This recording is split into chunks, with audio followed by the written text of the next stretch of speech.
चुनाव में वोट दो कारणों से दिए जाते हैं, एक किसी को हराने के लिए और दूसरा किसी को जिताने के लिए। ये पहला चुनाव मैं देख रहा हूं जहां दोनों कारण एक ही चुनाव में।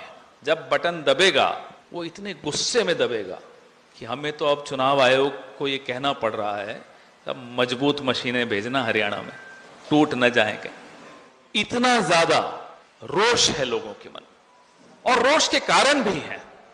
भारतीय जनता पार्टी हरियाणा में ऐसा लगता ही नहीं है कि कोई पार्टी है, ऐसा लगता है कि कठपुतली का एक मंच है जिसके धागे दिल्ली में हैं। चुनाव से थोड़े महीनों पहले खट्टर साहब की मनोहर कहानियां खत्म कर दी, और यहां पास में ही एक हलका है, वहां के नेता अपने आप को गब्बर सिंह कहते थे, उनकी बाजुएं काट दी, उनके मंत्रालय को खत्म कर दिया। अब वो अकेले अंबाला में घूमते हैं। एक ऐसा नेता जो मंच पर सुबक सुबक कर रोता है। और हमारे दिल्ली के पास के एक नेता है हरियाणा में, गुड़गांव में, वो तो सार्वजनिक मंच से कहते हैं, भाजपा के नेता हैं, मंत्री हैं, सार्वजनिक मंच से कहते हैं कि इस पूरे इलाके का भारतीय जनता पार्टी ने सत्यानाश किया। कि जो प्रभारी बनाया, विप्लव देव जी को भी बुलाया सह चुनाव प्रभारी, वो सरेआम अहीरों को गाली दे देते हैं, जाटों को गाली दे देते हैं, पंजाबियों को गाली दे देते हैं। आप सह प्रभारी हैं, संवैधानिक पद पर बैठे हैं, मुख्यमंत्री हैं एक राज्य के, संविधान की शपथ लेकर हैं, उसके बाद आप इस तरह की अपमानजनक बातें करते हैं। यह सब क्या बताता है? यह सब ये बताता है कि अब उनके सामने कुछ करिकुलम है ही नहीं, पाठ्यक्रम है ही नहीं, मालूम ही नहीं क्या बात करनी है। बौखलाए हुए, बदहवास, अरे कांग्रेस में ये हो रहा है, कांग्रेस में वो हो रहा है। अरे आप अपनी बात बताओ, 10 साल में आपने क्या किया? 10 साल आप सरकार में हो और बात कांग्रेस की कर रहे हो, जैसे कि आपके दिल्ली वाले साहब करते हैं।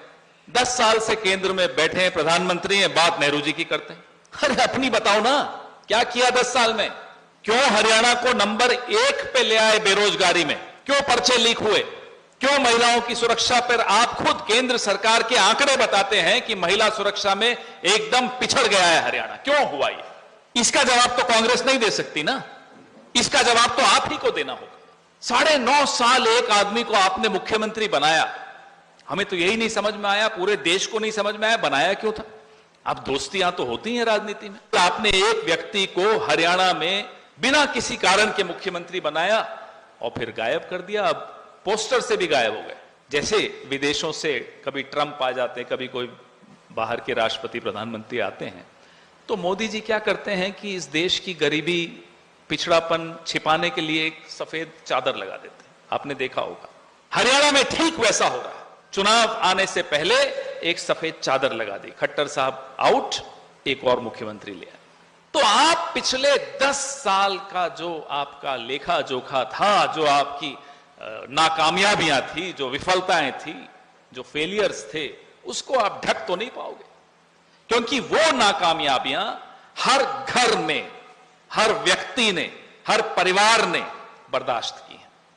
जिस परिवार में कोई बेरोजगार है वो समझता है कि ये 10 साल का खामियाजा भुगत रहा है इस सरकार का। जिस परिवार में ये चिंता होती है कि घर की बेटी या बहू बाहर जा रही है, शाम होने वाली है, सूरज ढलने वाला है, अभी तक नहीं आई, चिंतित हो जाते हैं, वो खामियाजा है 10 साल के कुशासन।